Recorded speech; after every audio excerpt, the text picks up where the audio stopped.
Hello नमस्कार। Thermodynamics की lecture series में आप सभी का स्वागत है। और आज अपन एक नया टॉपिक करते हैं। लास्ट लेक्चर के अंदर अपन ने निकाला थी थर्मोडायनेमिक प्रोबेबिलिटी, जिसको अपन ने W से शो किया था। मैं आज के लेक्चर में शुरुआत करता हूँ, एक क्वेश्चन से शुरुआत करता हूँ। आपके एग्जाम में क्वेश्चन आता है कि अधिकतम प्रायिकता की अवस्था में अधिकतम प्रायिकता की अवस्था में किसी सेल के अंदर फेज पॉइंट्स की संख्या कितनी है, ये फाइंड आउट करना होता है। ठीक है ना। और लास्ट में वो लिखेगा कि फाइंड आउट कीजिए कि Ni इक्वल टू n/z और exponential minus beta epsilon i। ये अपन को प्रूव करना है। और कब? अधिकतम प्रायिकता की अवस्था में। इसके अंदर दो एक बात, इतनी बढ़िया बढ़िया बात आएंगी, छोटा क्वेश्चन भी बन सकता है अपना, तो इंपॉर्टेंट पॉइंट है। तो देखो शुरुआत अपन करते हैं, इसका जो प्रूफ है शुरुआत अपन करते हैं। अपन लोग जानते हैं कि W इक्वल टू ऊष्मागतिक प्रायिकता को अपन ने लिखा था फैक्टोरियल n, और नीचे लिखा था फैक्टोरियल n1 फैक्टोरियल n2, ये चल रहा था। ठीक बात है, ये क्वेश्चन नंबर 1 दे दिया। फिर बाद में एक आता है स्टर्लिंग सन्निकटन या फिर अप्रोक्सीमेशन।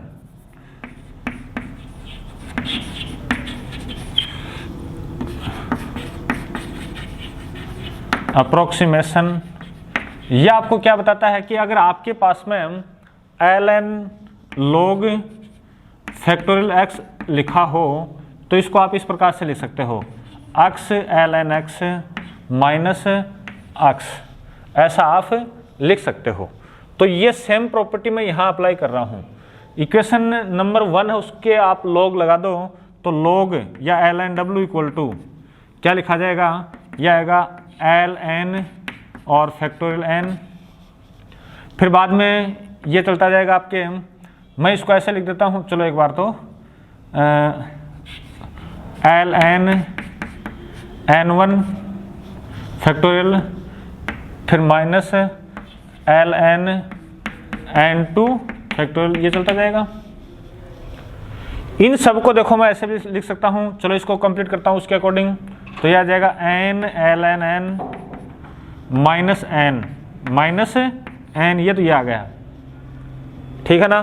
सेम प्रोसेस यहाँ अप्लाई करेंगे हम, तो यह आ जाएगा आपका n1 ln n1 minus n1, ये तो पहले के लिए। सेकंड वाले के लिए आएगा आपका ln, थोड़ा सा गलत हो गया, n2 ln n2 minus n2, ये अपना चलता रहेगा। ठीक है। अब देखो सेम स्टेप में लिखा हूँ n ln n minus n, ये तो छोड़ दिया। अब एक थोड़ी सी बात, अगर मैं डायरेक्ट लिखूँ, इसको डायरेक्ट लिखेंगे, आपके पास में ये देखो minus plus n1 plus n2, तो यही तो होता है कि n1 plus n2 plus n3, और इन सब का जब ऐड करेंगे तो total number of phase points ये आ जाएगा आपके पास में, total number of phase points. तो ये हो गया, कैंसिल हो गया, ये क्या हो गया आपके, कैंसिल हो गए। ठीक है ना। अब देखो ये आ गया आपका n ln n, ये क्या बच गया, minus n1 ln n1 minus n2 this, ऐसे माइनस n3, तो ये इसको मैं ऐसे लिख दूं माइनस समेसन ni और ln ni। ये आपको क्या लिख दिया, आपने लिख दी स्टेप नंबर 2 लिख दी। इसी स्टेप को देखो, ऊपर वाली स्टेप को ऐसे भी लिखा जा सकता है, समेसन ni, समेसन क्या लिखा, ni लिखा। मेरे हिसाब से इस स्टेप से ये स्टेप सबके लिए आ चुकी है। इसको और आगे बढ़ाता हूं तो आप देखो क्या लिखेंगे, ऊपर लिखा हुआ है अधिकतम प्रायिकता की अवस्था में। तो देखो अधिकतम प्रायिकता यानी मैक्सिमा एंड मिनिमा के लिए फर्स्ट डेरिवेशन जो है, डेरिवेटिव जो है वो आपका क्या आना चाहिए, 0 आना चाहिए। तो देखो अधिकतम प्रायिकता की अवस्था में अवस्था में पहली बात तो अधिकतम प्रायिकता के लिए एक संकेत काम में ले रहे हैं W0 या W0 काम में ले रहे हैं। तो यहाँ से देखो डेल LN W0 या W0 लिखने का तरीका बाकी कोई खास बात नहीं है। ये वैल्यू कितनी आ जानी चाहिए, ये वैल्यू आपके पास में आनी चाहिए 0 आनी चाहिए। कैसे मालूम पड़ा, यहाँ से मालूम पड़ा मैक्सिमा के लिए फर्स्ट डेरिवेटिव है वो क्या होता है, मैक्सिमा और मिनिमा दोनों के लिए 0 होता है। तो अब इसकी वैल्यू पुट कर दूं, इसकी वैल्यू अगर पुट करेंगे अपन तो देखो क्वेश्चन क्या आगे क्या बनेगा। इसकी वैल्यू क्या ये, इसको कहाँ गया वो, इसको कर दूं तो देखो आप क्या लिखेंगे, del LN not equal to एक आ जाएगा N LN फर्स्ट तो ये आ गया, फिर बाद में इसका नंबर है माइनस डेल और फिर लिखा आपने NI LN बात क्लियर होगी। इसके बाद देखो इसको आगे करो, ये वैल्यू किसके बराबर है 0 के, तो यहाँ पे लिखा क्या लिखा 0 लिख दिया, ठीक बात है ना। अब इसमें सारी क्वांटिटी कांस्टेंट है तो ये तो आपका क्या हो जाएगा 0 हो जाएगा।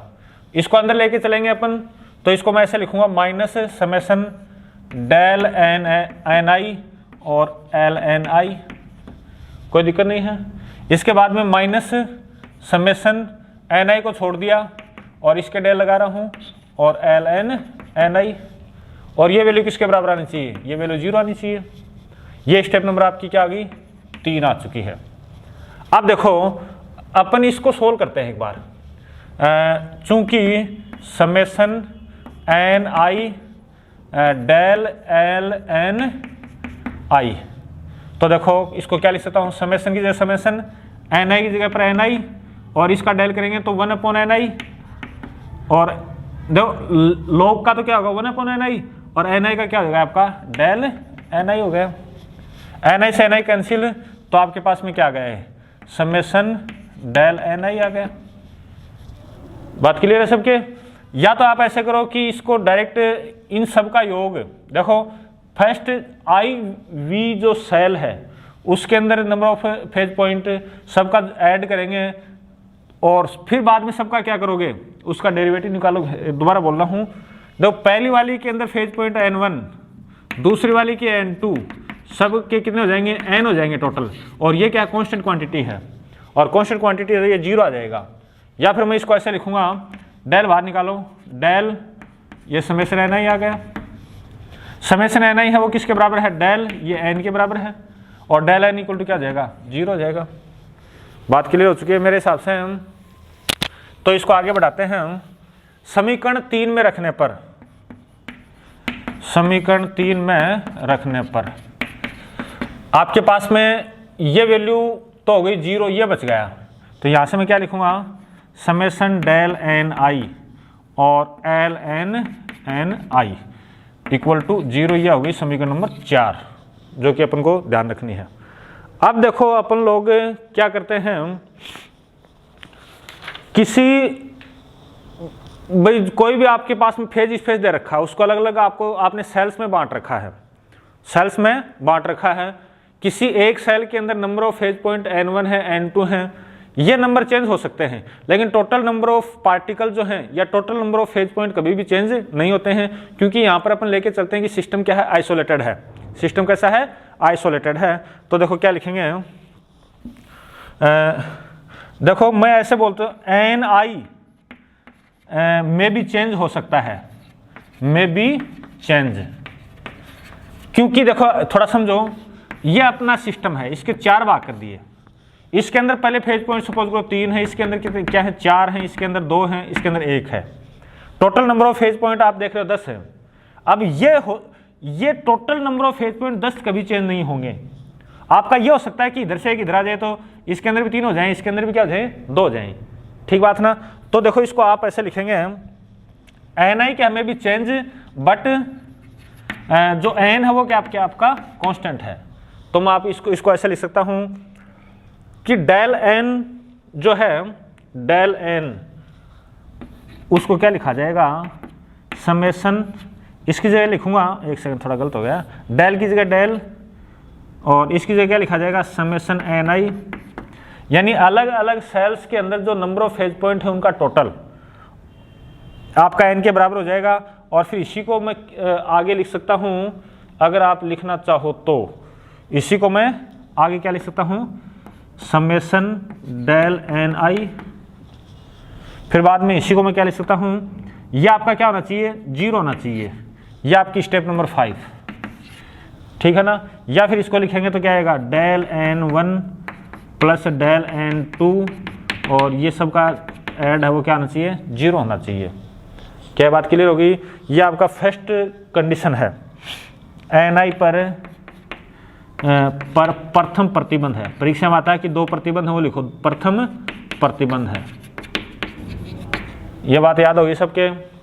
एक बार दोबारा रिवाइज करो। मैंने डेल एन को 0 लिखा है क्योंकि एन कांस्टेंट रहता है। आपका एन आई है वो चेंज हो सकता है, वो क्या हो सकता है, चेंज हो सकता है, तो वहां से लिखा है। इसी को फिर ऐसे लिख दिया, कोई खास बात नहीं है, ठीक है ना। फिर बाद में अपन बात करते हैं, अपना सिस्टम है वो आइसोलेटेड है।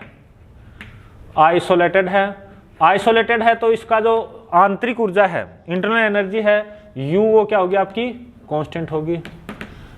क्या होगी, कांस्टेंट होगी। यू को क्या लिखे अपन, यू इक्वल टू लिखा जाएगा किसी एक पार्टिकल के लिए या किसी एक अणु की ऊर्जा, अगर मान लो एक अणु की ऊर्जा अगर एप्सिलॉन है, नंबर ऑफ पार्टिकल एन है, तो ये हो जाएगी। अगर आईवी सेल के अंदर चलो आईवी सेल के अंदर इन ith सेल आपने बोले कि एक पार्टिकल की एनर्जी एप्सिलॉन आई है और नंबर ऑफ पार्टिकल कितने हैं, एन आई है, तो टोटल एनर्जी कितनी हो जाएगी, एप्सिलॉन आई एन आई हो जाएगी। फिर पूरे सिस्टम की टोटल इंटरनल एनर्जी कितनी हो जाएगी, यू इक्वल टू क्या लिखेंगे अपन, समेशन एप्सिलॉन आई और एन आई। फिर बाद में आइसोलेटेड सिस्टम है तो यू आपका क्या होना चाहिए, कांस्टेंट। तो यू कांस्टेंट होते ही system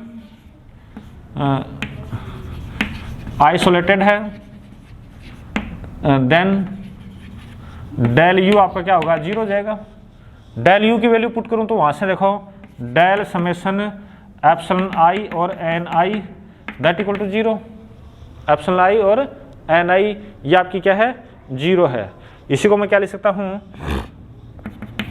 epsilon i del n i, ये समेशन,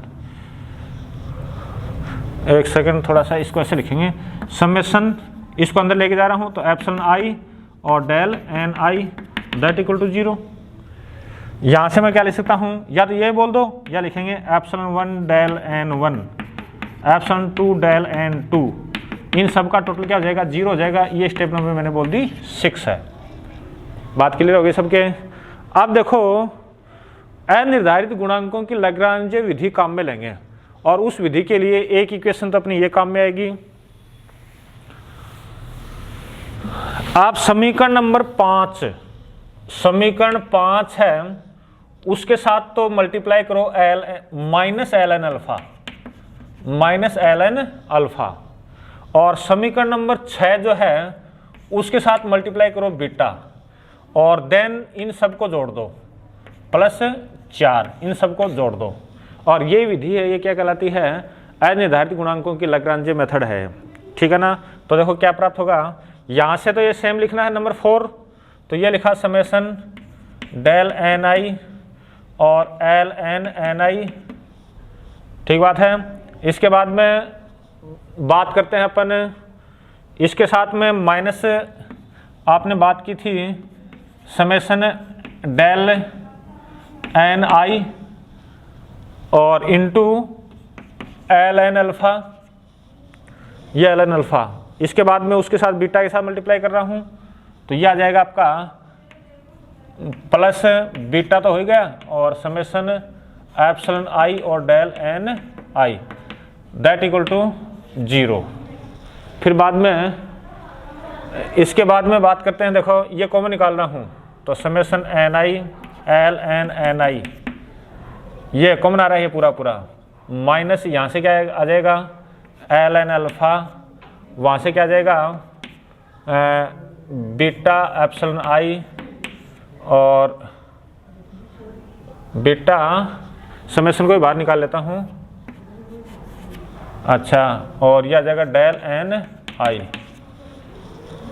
फिर बाद में देखो इस गुणांक को अपन 0 कर दें। 0 करने पे देखो क्या प्राप्त होगा आपके पास में l n n i minus L N alpha plus beta epsilon i that equal to 0। और यह आ जाएगा l n n i upon alpha equal to minus beta epsilon i, और यहीं से आ जाएगा n i equal to alpha exponential minus beta epsilon i. ये आपका आ गया इतना, तो ठीक बात ना। अब अपन क्या फाइंड आउट कर रहे हैं, नंबर 7 अपन ज्ञात कर रहे हैं total number of particle N equal to क्या है, समेशन एन आई। समेशन अगर रखेंगे तो अल्फा तो बाहर आ जाएगा, और ये बच गया आपका exponential minus beta epsilon I, minus beta epsilon i. ये एक इंपॉर्टेंट रोल प्ले करता है जिसको बोलते हैं पार्टीशन फंक्शन। क्या बोलते हैं, पार्टीशन फंक्शन बोलते हैं। तो देखो ये कोई समीकरण नंबर इसको 8 दे देता हूँ। Partition function z equal to होता है आपका ये exponential minus beta epsilon i, और ये है अवस्थाओं का योग, सम ऑफ स्टेट्स, अवस्थाओं का योग है उसको शो करता है। ठीक बात है ना। तो देखो ये वैल्यू उसके अंदर रखता हूँ तो n बराबर आपके पास में आ गया अल्फा z। क्या आ गया, अल्फा z, और यहीं से अल्फा इक्वल टू आपके पास में आ गया n upon z। Put in equation 7, put in equation 7 क्या प्राप्त हो गया आपका, एन आई इक्वल टू ये प्राप्त हो गया n अपॉन z और एक्सपोनेंशियल माइनस बीटा एप्सिलॉन आई। तो ये अपन को प्रूव करना था। इसके अंदर एक छोटी सी बात रह गई, इसमें एन आई पर जो पहला जो केस था वो तो ये था डेल एन इक्वल टू 0, एक तो ये था, और दूसरा था डेल यू इक्वल टू 0। इसी को दूसरे वाले को ऐसे लिख सकता हूँ एप्सिलॉन आई और डेल एन आई का जो सम है इक्वल टू 0। ये प्रतिबंध नंबर फर्स्ट है, किसी न्यूमेरिकल में काम में आता है। ये प्रतिबंध नंबर सेकंड है। एन आई क्या निकाला आपने, किसी ith सेल के अंदर नंबर ऑफ पार्टिकल हैं, और एन आपकी क्या है, टोटल नंबर ऑफ पार्टिकल हैं सिस्टम के अंदर। जेड को क्या बोलते हैं, पार्टीशन फंक्शन बोलते हैं। इस प्रकार से अपना ये टॉपिक कंप्लीट होता है, और इंपॉर्टेंट टॉपिक है, इसमें बीच बीच में भी सीधे क्वेश्चन पूछ लिए जाते हैं या किसी न्यूमेरिकल में भी काम में आ जाता है। थैंक यू, बहुत बहुत धन्यवाद।